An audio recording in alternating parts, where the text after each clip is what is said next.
I gave you my heart.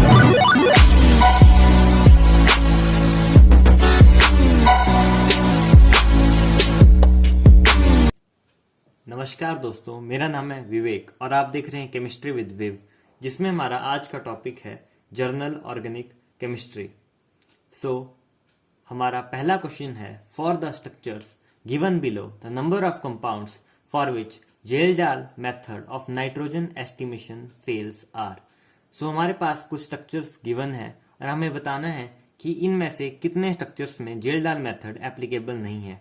सबसे पहले, जैसे ही क्वेश्चन में मेंशन किया गया है और हमें पता भी होना चाहिए कि एक नाइट्रोजन को एस्टिमेट करने का मेथड है, यानी कि जिस कंपाउंड में नाइट्रोजन अवेलेबल नहीं होगी उस कंपाउंड में तो ये पॉसिबल होगा ही नहीं। इससे हम पता लगा सकते हैं कि एक इस स्ट्रक्चर में एप्लीकेबल नहीं होगा, एक इस स्ट्रक्चर में एप्लीकेबल नहीं होगा। इसके अलावा यदि आपने एनसीईआरटी को ध्यान से पढ़ा हुआ होगा तो एनसीईआरटी में क्लियरली मेंशन्ड है कि Kjeldahl method of nitrogen estimation fails in the case of compounds containing nitro group, azo groups and containing nitrogen in rings. यानी कि यहाँ पर हम देख सकते हैं जो ये वाला स्ट्रक्चर है, इसमें अजो ग्रुप है, यानी कि ये N2 पॉजिटिव Cl नेगेटिव जो डाइजोनियम सॉल्ट होता है उसमें अजो लिंकेज होती है N डबल बॉन्ड N, इसलिए इस वाले कंपाउंड में भी एप्लीकेबल नहीं होगा। सिमिलरली जो मैंने बोला कि नाइट्रो ग्रुप्स के लिए भी जेल-डाल मेथड एप्लीकेबल नहीं होता, और इसके अलावा वो कंपाउंड जिनमें नाइट्रोजन रिंग में प्रेजेंट होता है, तो ये हमारे पास पिरिडीन है और हम जानते हैं कि पिरिडीन में नाइट्रोजन देख सकते हैं कि यहाँ पर रिंग में नाइट्रोजन है, तो इसके लिए भी ये एप्लीकेबल नहीं होगा। इस तरह इस क्वेश्चन का जो आंसर है वो होगा ऑप्शन नंबर डी, यानी कि 5, क्योंकि हम देख सकते हैं बाकी दोनों कंपाउंड्स में हमारे पास नाइट्रोजन अवेलेबल है और जेल-डाल मेथड की सारी कंडीशंस को सेटिस्फाई कर रही हैं, क्योंकि इनमें कोई भी अजो ग्रुप या नाइट्रोजन रिंग में या कोई नाइट्रो ग्रुप प्रेजेंट नहीं है। तो गाइस, आगे बढ़ते हैं अपने अगले सवाल की तरफ। Among the following compounds the number of aromatic compounds are. Guys, हमें यहाँ पर बताना है कि इनमें से कौन से कंपाउंड एरोमेटिक हैं। तो चलिए शुरू करते हैं पहले स्ट्रक्चर के साथ। तो हम देख सकते हैं कि पहला जो स्ट्रक्चर है वो एक नॉर्मल सा बेंजीन रिंग है, और हम जानते हैं कि बेंजीन रिंग एरोमेटिक होता है। एरोमेटिक कोई कंपाउंड तब होता है जब वो 4n+2 पाई इलेक्ट्रॉन्स का रूल फॉलो करे, यानी कि हक्कल रूल फॉलो करे, और उसमें जो सारे एटम्स हैं वो sp2 हाइब्रिडाइज्ड हों, यानी कि मॉलिक्यूल प्लेनर हो। हम यहाँ पर देख सकते हैं, यहाँ पर भी सारे कार्बन sp2 हाइब्रिडाइज्ड हैं और ये 4n+2 pi electron rule follow कर रहा है, क्योंकि 4n+2 is equal to number of pi electron in conjugation, which is equal to 2 plus 2 plus 2 equal to 6. N comes out to be 1, which is the integral value.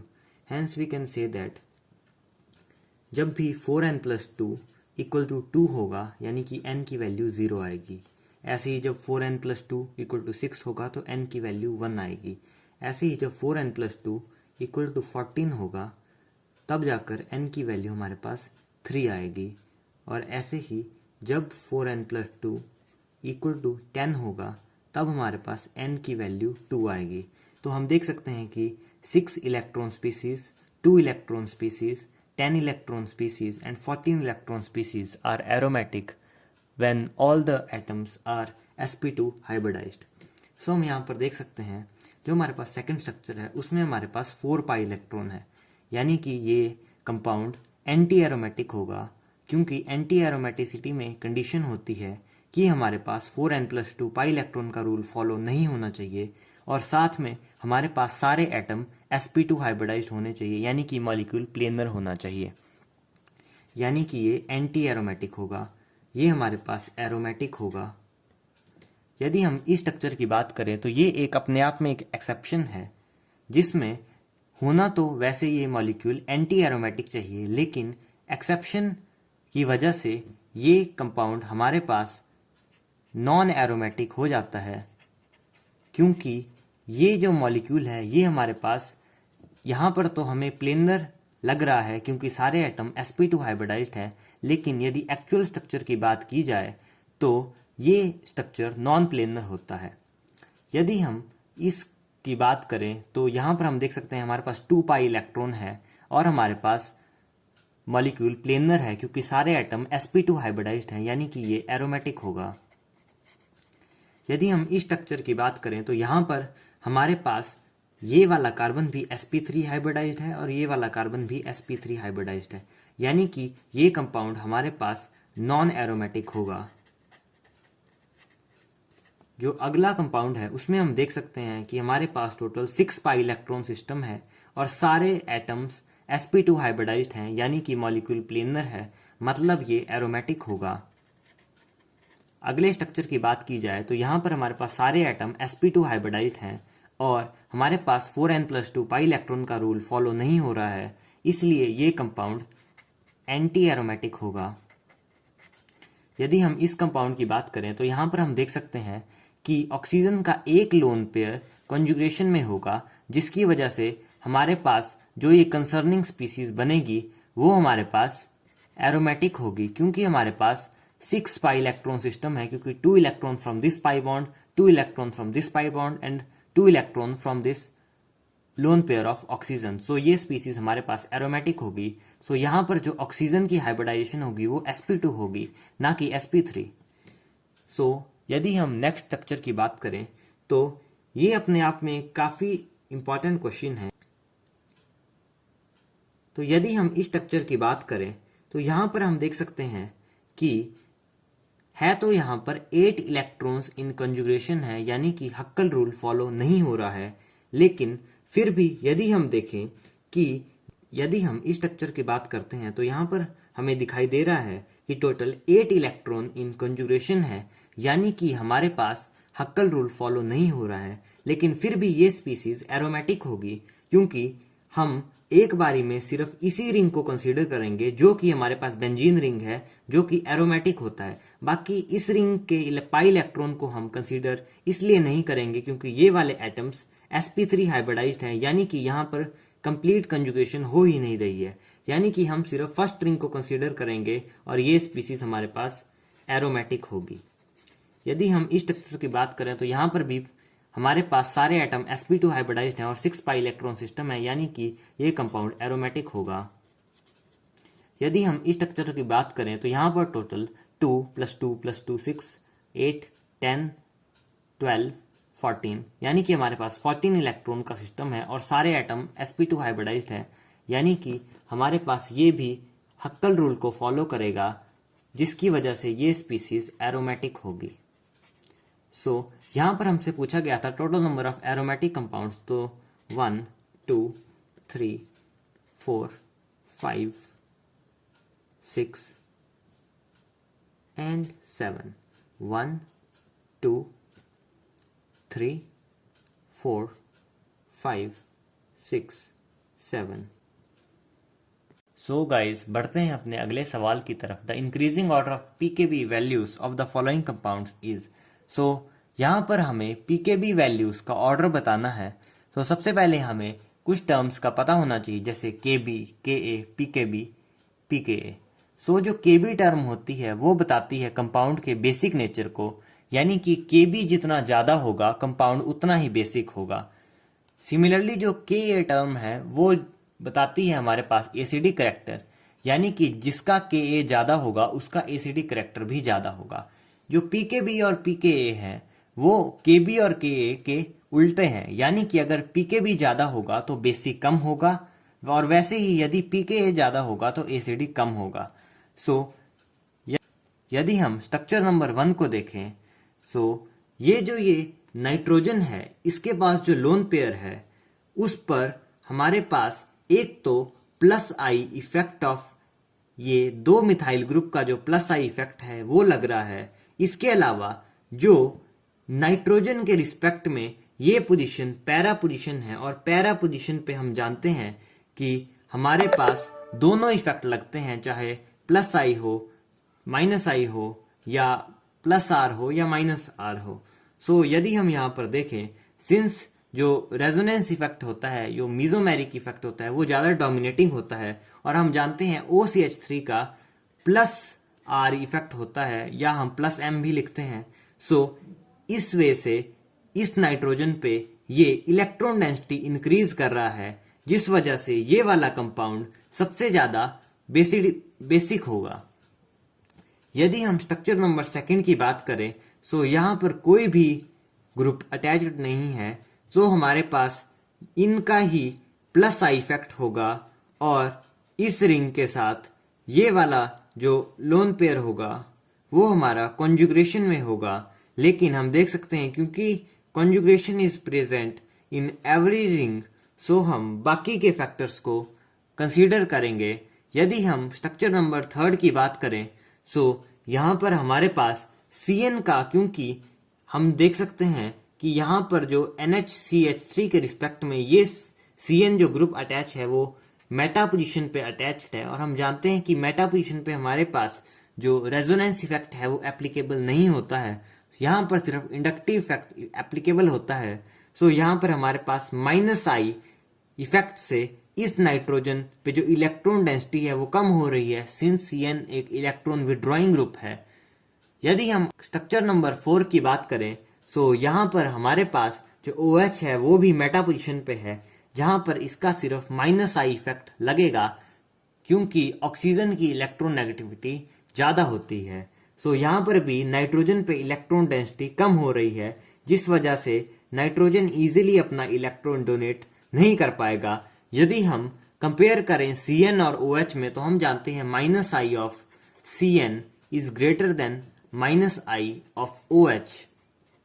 हमारे पास basically एक order होता है जो कि कंप्लीटली लॉजिकल होता है, जिसमें हमारे पास ये साफ साफ मेंशन्ड है कि -I इफेक्ट का ऑर्डर होता है, उसमें CN का ज़्यादा होता है। सो यदि हमको बेसिक स्ट्रेंथ का ऑर्डर बताना होता, तो यहाँ पर सबसे ज़्यादा जो कंपाउंड बेसिक है वो है फर्स्ट। उसके बाद जो कंपाउंड सबसे ज़्यादा बेसिक है वो है कंपाउंड नंबर सेकंड। उसके बाद कोई सबसे ज़्यादा बेसिक है तो फोर्थ, और सबसे कम बेसिक है वो है स्ट्रक्चर नंबर थर्ड। सो ये जो ऑर्डर होता है ये होता है बेसिक स्ट्रेंथ का, यानी कि KB का ऑर्डर, यानी और हमें निकालना था PKB का ऑर्डर, जो कि बिल्कुल इससे अपोजिट होगा। यानी कि जो आंसर होगा वो होगा PKB का जो ऑर्डर होगा वो थर्ड का सबसे ज़्यादा होगा, फिर हमारे पास फोर्थ का होगा, फिर हमारे पास सेकंड का होगा, फिर हमारे पास फर्स्ट का होगा, जो कि क्लियरली ऑप्शन नंबर C में गिवन है, जिसमें थर्ड का सबसे ज़्यादा है, फिर फोर्थ का है, फिर सेकंड का है, और फिर फर्स्ट का है। सो चलिए बढ़ते हैं जिंदगी में थोड़ा सा आगे। Which of the following compounds will form precipitate with aqueous AgNO3 solution most readily. So simply यदि हम इस क्वेश्चन को देखें तो हम जानते हैं कि यहाँ से AgBr का PPT बनेगा। AgBr के PPT बनने का मतलब है कि यहाँ से bromine as a leaving group जाएगा, और हम जानते हैं जैसे कोई भी स्ट्रक्चर है, जैसे हम मान लेते हैं RCH2Br, यहाँ पर R ग्रुप कुछ भी हो सकता है। तो यदि यहाँ से ब्रोमीन निकलना है, मतलब यहाँ से यदि हम ब्रोमीन को बाहर निकालें तो हमारे पास यहाँ पर एक पॉजिटिव चार्ज डेवलप करेगा, यानी कि हमारे पास एक कार्बोकेटाइन की फॉर्मेशन होगी। सो बेसिकली वो कंपाउंड रेडली Br देगा जहाँ पर जो कार्बोकेटाइन बनेगा वो कार्बोकेटाइन स्टेबल होगा। सो हम यहाँ पर देख सकते हैं कि बेसिकली हमको इन चार स्ट्रक्चर में कार्बोकेटाइन की स्टेबिलिटी को कंपेयर करना है। सो जब हम यहाँ से ब्रोमीन को निकालेंगे तो हमारे पास यहाँ पर पॉजिटिव चार्ज आएगा, इस कंपाउंड में हमारे पास यहाँ पर पॉजिटिव चार्ज आएगा, यहाँ पर हमारे पास यहाँ पर पॉजिटिव चार्ज आएगा और Br बाहर निकल जाएगा, यहाँ पर हमारे पास इधर पॉजिटिव चार्ज आएगा और ब्रोमीन बाहर निकल जाएगा। सो यदि हम यहाँ पर देखें तो जो ऑप्शन नंबर 1 है वहाँ पर ये पॉजिटिव चार्ज नाइट्रोजन के लोन पेयर से जो रेजोनेंस होगी उस वजह से स्टेबलाइज्ड होगा, लेकिन हम यहाँ पर देख सकते हैं कि नाइट्रोजन का लोन पेयर दो जगह रेजोनेंस कर रहा है, वो इस रिंग के साथ भी रेजोनेंस कर रहा है और यहाँ पर पॉजिटिव चार्ज के साथ रेजोनेंस कर रहा है, जिस वजह से जो इसका लोन पेयर है वो बंट चुका है, जिसकी वजह से जो इफेक्टिव रेजोनेंस है वो यहाँ पर कम हो रही है। यदि हम ऑप्शन नंबर 3 की बात करें, सो यहाँ पर हमारे पास ये वाला जो कार्बन है वो sp3 हाइब्रिडाइज्ड है, जिसकी वजह से यहाँ पर कोई भी रेजोनेंस पॉसिबल नहीं है, जिस वजह से ये वाला कार्बोकेटाइन ज़्यादा स्टेबल नहीं होगा, क्योंकि ये एक 1 डिग्री कार्बोकेटाइन की फॉर्मेशन होगी यहाँ पर। यदि हम ऑप्शन नंबर 4 की बात करें तो यहाँ पर जब पॉजिटिव चार्ज बनेगा तो ये पॉजिटिव चार्ज ऑक्सीजन के लोन पेयर की वजह से स्टेबलाइज्ड होगा, लेकिन हम जानते हैं कि electronegativity of oxygen is greater, therefore इसकी जो डोनेशन एबिलिटी है वो थोड़ी कम होगी as compare to option number 2, जहाँ पर हम देख सकते हैं कि हमारे पास ये जो नाइट्रोजन है उसकी इलेक्ट्रोनेगेटिविटी ऑक्सीजन से कम होती है, जिस वजह से यहाँ पर ये जो लोन पेयर है वो इसको रेजोनेंस स्टेबलाइज्ड कर देगा। यहाँ पर भी रेजोनेंस स्टेबलाइजेशन है, लेकिन यहाँ पर उतनी नहीं है जितनी हमारे पास स्ट्रक्चर सेकंड में पॉसिबल है, due to electronegativity of oxygen which is greater as compare to nitrogen. So इस वजह से इस क्वेश्चन का जो आंसर होगा वो होगा ऑप्शन नंबर 2। तो गाइस आगे बढ़ते हैं अपने अगले सवाल की तरफ। The total number of monohalogenated organic products in the following reaction is. So हमारे पास एक अननोन मॉलिक्यूल ऑफ ए दिया हुआ है, जिसका हम पहले स्टेप में H2 इन प्रेजेंस ऑफ निकल के साथ रिएक्शन करवाते हैं और सेकेंड स्टेप में हेलोजिनेशन करवाते हैं, क्योंकि हम जानते हैं कि X रिप्रेजेंट अ हेलोजन। सो यहाँ पर यदि हम देखें तो सबसे पहले हमें ए का स्ट्रक्चर फाइंड आउट करना है। सो हमारे पास क्वेश्चन में दिया गया है कि A is simplest optically active alkene. सबसे पहले हम सिंपलेस्ट अल्कीन से स्टार्ट करते हैं, तो किसी भी स्टूडेंट के मन में ख्याल आ सकता है कि वो कुछ ऐसी होगी कि हमारे पास जो इथीन होती है जो कि सिंपलेस्ट अल्कीन होती है, लेकिन ये वाली जो अल्कीन है ये ऑप्टिकली एक्टिव नहीं है, क्योंकि हम जानते हैं कि ऑप्टिकल एक्टिव होने के लिए उस मॉलिक्यूल में एक कम से कम एक कायरल सेंटर होना चाहिए। जैसे हमारे पास कोई भी एक मॉलिक्यूल है CH, CH3, CH2, CH3 and यदि हमारे पास कुछ ऐसा ग्रुप है CH2, CH2, CH3, तो हम देख सकते हैं कि इसमें ये वाला जो कार्बन है वो कायरल है, सिंस इसके चारों ओर जो हमारे पास ग्रुप्स अटैच्ड हैं वो डिफरेंट है, इसलिए ये कायरल है। सो हमारे पास कोई ऐसी अल्कीन होनी चाहिए जिसमें कम से कम एक कायरल ग्रुप हो, तो यानी कि ये नहीं हो सकता। चलिए कुछ और ट्राई करते हैं। तो अल्कीन को वैसे के वैसे रहने देते हैं और यहाँ पर एक हाइड्रोजन को निकाल के यहाँ पर CH3 लगा सकते हैं। सो हम देखते हैं कि ये जो स्ट्रक्चर ऑब्टेन होगा ये भी किसी भी प्रकार से कायरल नहीं बन रहा है, और यदि हम कुछ और सब्स्टिट्यूशन करने की ट्राई करें, सिंस हमारे पास अल्कीन तो होनी ही चाहिए, तो हम इस ग्रुप को नहीं छेड़ेंगे। तो हमारे पास CH2 डबल बॉन्ड CH, यहाँ पर हम देख सकते हैं यदि हम इस हाइड्रोजन को रिप्लेस करके यहाँ पर एक मिथाइल ग्रुप लगा देंगे तो हमारे पास कुछ ऐसा स्ट्रक्चर होगा। ये भी हमारे पास कायरल नहीं है, और चलिए कुछ और सब्स्टिट्यूट करने की ट्राई करते हैं।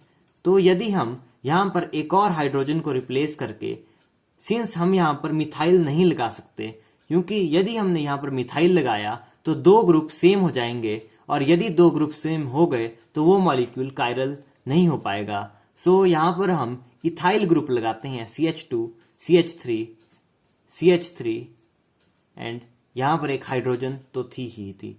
तो हम देख सकते हैं कि ये जो एक कार्बन है ये कायरल होगी, और यही हमारे पास सिंपलेस्ट ऑप्टिकली एक्टिव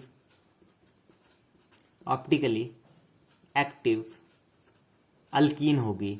यदि हम डिफरेंट अप्रोचेस से भी चलेंगे तो हमारे पास जो resulting simplest optically active alkyne होगी वो हमारे पास यही ऑप्टेन होगी। तो चलिए इसका रिएक्शन करवाते हैं हम H2 इन प्रेजेंस ऑफ निकल। तो ये सिंपल सी हाइड्रोजिनेशन रिएक्शन है, जिसमें हम जानते हैं कि पाई बॉन्ड ब्रेक होकर यहाँ पर HH आ जाएगा और ये वाला पाई बॉन्ड ब्रेक हो जाएगा। तो हमारे पास कुछ ऐसा स्ट्रक्चर ऑब्टेन होगा CH3 CH2 C CH2 CH3 CH3 and H। सो हमने इस जो स्ट्रक्चर ऑब्टेन हुआ इसकी हमने हेलोजिनेशन करवानी है, वो भी मोनो हेलोजिनेशन। सो मतलब हमको एक हेलोजन लगाना है। तो हमारे पास सबसे पहले हम डिफरेंट लोकेशन चेक करते हैं कि कहाँ कहाँ हम हेलोजन लगा सकते हैं। यदि हम इस स्ट्रक्चर को रीड्रॉ करें तो हमारे पास कुछ ऐसा स्ट्रक्चर ही हमारे पास ऑब्टेन हुआ था। CH3 CH2 C CH2 CH3 और यहाँ पर था एक मिथाइल ग्रुप और यहाँ पर था एक हाइड्रोजन। हमने बस इस स्ट्रक्चर को रीड्रॉ किया है ताकि थोड़ा सा सिमेट्रिकल टाइप स्ट्रक्चर ऑब्टेन हो सके, ताकि हमें फाइंड आउट करने को इजी हो कि हम कहाँ पर हेलोजन अटैच कर सकते हैं। सो हमें इस मॉलिक्यूल की हेलोजिनेशन करवानी है, वो भी मोनो हेलोजिनेशन। सो हम देख सकते हैं कि ये वाला कार्बन और ये वाला कार्बन सेम है और ये वाला कार्बन और ये वाला कार्बन सेम है, क्योंकि यहाँ पर जो सराउंडिंग ग्रुप्स हैं वो सेम है। यहाँ पर भी हमारे पास दो हाइड्रोजन है, एक CH3 है और एक ये बड़ा ग्रुप है। यहाँ पर भी हमारे पास एक हाइड्रोजन है, एक हमारे पास CH3 ग्रुप है और ये बड़ा वाला ग्रुप है। यानी कि हेलोजन चाहे यहाँ पर आए या यहाँ पर आए एक ही बात है। वैसे ही हेलोजन यदि यहाँ पर आए और यहाँ पर आए तो एक ही बात है। यानी कि सबसे पहले तो हमें आइडेंटिफाई करना है कि हम कहाँ कहाँ हेलोजन लगा सकते हैं। तो एक हेलोजन हम यहाँ पर लगा सकते हैं, एक हेलोजन हम यहाँ पर लगा सकते हैं, वैसे ही एक हेलोजन हम यहाँ पर लगा सकते हैं और एक हेलोजन हम इस हाइड्रोजन के प्लेस में लगा सकते हैं। तो चलिए रीड्रॉ करते हैं सारे स्ट्रक्चर्स को।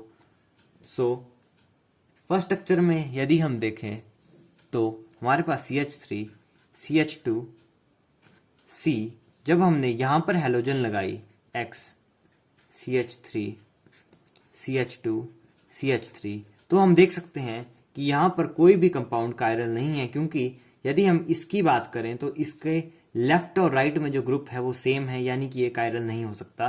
तो यहाँ से सिर्फ एक प्रोडक्ट बनेगा। सिंस हमारे पास टोटल नंबर ऑफ प्रोडक्ट्स पूछा है, यानी कि हमको स्टीरियो आइसोमर्स भी काउंट करने हैं। सो चलिए अगले स्ट्रक्चर की तरफ चलते हैं। तो हमारे पास CH3 CH2, जब हमने यहाँ की एक हाइड्रोजन को रिप्लेस करके X लगाया तो यहाँ पर कुछ ऐसा स्ट्रक्चर ऑब्टेन होगा CH2 X CH2 CH3। सो ये भी हमारे पास जो स्ट्रक्चर होगा ये भी कायरल नहीं होगा। सो यहाँ से भी हमारे पास एक स्ट्रक्चर ही पॉसिबल होगा। चलिए आगे बढ़ते हैं अगले स्ट्रक्चर की तरफ। तो यदि हम इस वाली हाइड्रोजन को रिप्लेस करके यहाँ पर X लगा दें तो हमारे पास कुछ ऐसा स्ट्रक्चर ऑब्टेन होगा।